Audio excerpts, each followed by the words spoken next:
morning and welcome back everyone to the Morning Brew with the homeowners. I'm your host, Dmitry Lipinskiy. Today we have absolutely entertaining and amazing show for you. This is a radio and we're going to be talking about HGTV's Nightmares. You know, those shows that every homeowner likes and every contractor hates because how easy they make the home improvement projects. It's never easy. They put it in a 20-minute episode, what happened in the 6 month of nightmares. And today I have 4 stories with my co-host.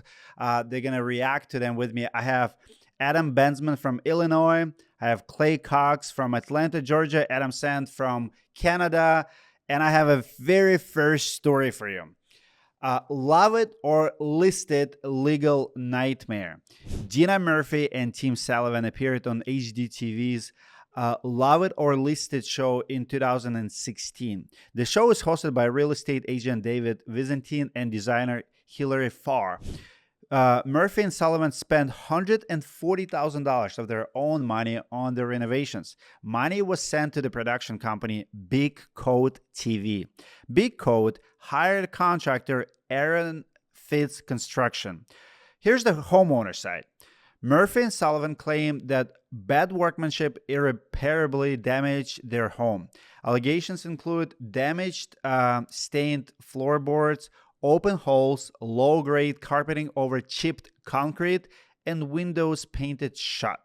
Overall, they said it was a scaled-down version of what was promised.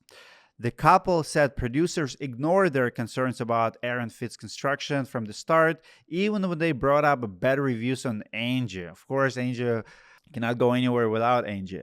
They also claimed that only $85,000 of the money spent on went to the contractor, and the production company took the rest, around $55,000. Homeowners sued Big Coat TV and Aaron Fitz for breach of contract and deceptive trade practices. Big Coat TV denied wrongdoing and said that they completed more than 250 renovations without any issues. The production company filed a countersuit for libel, slander, and product disparagement. So here's the outcome. Lawsuit ended in confidential statement in 2017. The libel and slander claims were eventually dismissed. In 2019, Tim Sullivan sold the house for $570,000, a gain of $235,000 over the $335,000 he paid for it in 2007. That's the story. Guys, what do you think?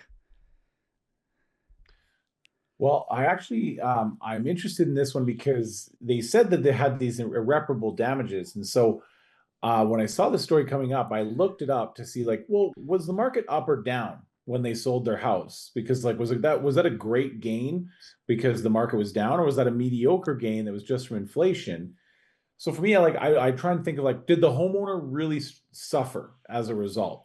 So the average gain for houses between that time period was 29%, but they had a 70% gain, which means that ironically, their gain was actually $137,850, almost dollar for dollar what they paid. But the $85,000 went to the contractor. That's a really good gain on what they would have spent on the contractor. So then it kind of goes as a toss-up. Like, did being on the show help? You know what I mean? Like Famous house. is that a part of this? You know what I mean? Because like their house was featured on the show. So I think the homeowner actually walked away okay in the deal. You know, you can never know what it would have sold for if maybe it was wonderful craftsmanship. But as far as like getting a return on investment, they did. Absolutely. What do you think, Clay? Adam? Adam, go ahead. I know you had done a little research on this one. What'd you think? It's fascinating. You know, they say $85,000 went to the contractors and $55,000 to the show. I always wonder where the production companies and the media makes their cut on these profits. So maybe it's having contractors on staff that help with these projects. Some of the outcome, though, the chipped concrete with garbage carpet and stained floorboards and stuff, certainly you would hope the contractor would have gotten that resolved for them. I was always wondering who pays for those shows, because when you look at them, everything is so like picture perfect, and you like, Is the construction companies paying for it? Is the homeowners paying for it? How the, as a media company myself, I'm always curious who's paying for the filming gear and for actual production, because it's a lot of work to put I 20-minute was gonna episode. say, is 55,000 enough for what was probably a 6-week project? Like 55,000 doesn't seem like enough. Yeah. I mean, 55 it's not, I mean, if you do a couple of video guys, I mean, it's decent. I would say it's fair. Because you got to do post editing. You got to do like you got to have sound guys. You're setting up for multiple scenes. Like you probably have all those like little cameo interview parts where they're like, and then I saw this, and then I thought that. But Like, think about who's making money here. Like my thought is, okay, construction companies definitely benefits from extra publicity because it's, think about all the claim to fame. Like I've been a contractor on HGTV. Here's my, portfolio pretty much. Like think about that advertising. So there's definitely benefit to the a contractor to be on a show. I could see why contractors would want to do better price, or I don't know. It's weird. It's weird that everybody's paying. I mean, it's a win-win-win for all three parties. It's a win for the media company, it's a win for the contractor, and it's a win for the homeowner. But at the same time, everybody's pissed at the end. Everybody's like suing each other. yeah, guaranteed they didn't sell the house and say, you know what, this is really shoddy craftsmanship. When they went to sell the house, they were probably like, and this was done by this big TV show. Like Yes. That's the right. That's lawsuit's right. all over with, and now it's probably a great project. Yeah. In the early days of these home improvement shows, I used to wonder about how they had the budget to do some of the renovations that they were doing in the early 2000s. But this is from 2016. I mean, HGTV was very much on the rise at that point. Plenty of advertising dollars flowing in. I mean, it's not like they should have been reliant on the homeowner to have to pay for these renovations. I mean, they're selling the ad slots for X number of dollars, right? Right. The homeowners aren't the only source of funds to be able to complete the project. So the little peek behind the scenes, the idea that the homeowner spent $140,000 to get this project done through a program on HGTV. I think many of our listeners would find that pretty shocking, right? I think it's presented in a way oftentimes where you feel like the show is doing this for these homeowners. So to find out, not only did they pay this high dollar amount, but a large chunk of that went to the production company, which is then going to turn around and sell ad space to air this on HGTV.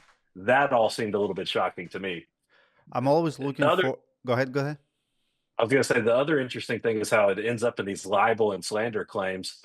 Which, what in the world were they saying? Libel and slander are both, one's written and one's spoken, but you're basically disparaging someone's character. So I wonder what kind of war of words was flying around between, these contractors, this production company, and these homeowners.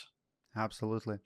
I always looking for lessons for our listeners, and one of the lessons I see here is a lot of times when homeowners buys house to flip, rental property, they buy everything premium. They want the nicest floors, nicest cabinets, and that's one of the first lessons I've learned when I worked for a remodeling company. We're flipping homes for our customers, and people who buy houses to flip them, to sell, buy to list it, whatever.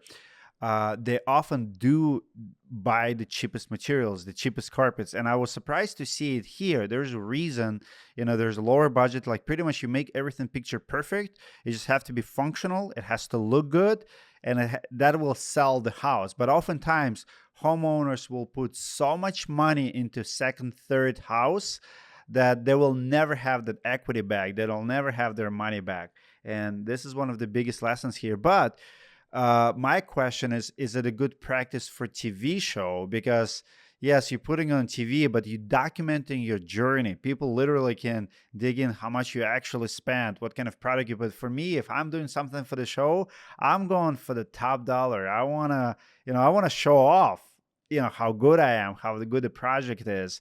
And I'm kind of surprised that they did go with the cheapest stuff here, and they still have their money back later on. And maybe that's the reason. When we come back after the break, we have another spicy story. That one is about the reality TV show everybody knows, Property Brother. They also have a scandal on that show. We have all the details. And I also want to remind everyone that this show is brought to you by contractordirectory.com. No matter where you found your contractor, things happen. And when things go south, you need a third party to back up that work. Even if you found them on TV, you might have a dispute with that contractor. Check out directory.com. We'll be right back. We moved to Dallas. First 5 days, we make the mistake leaving our cars outside. We have no clue what happens in Dallas. Next thing you know, warning. Hail. Yep. I'm like, okay, Oh, no. I'm just going to be fine. It's going to be hail. No, not just hail. I'm looking outside the window. Golf-size hail coming down. I come outside. The 750 BMW looks like somebody did a drive-by with like 50 Uzis.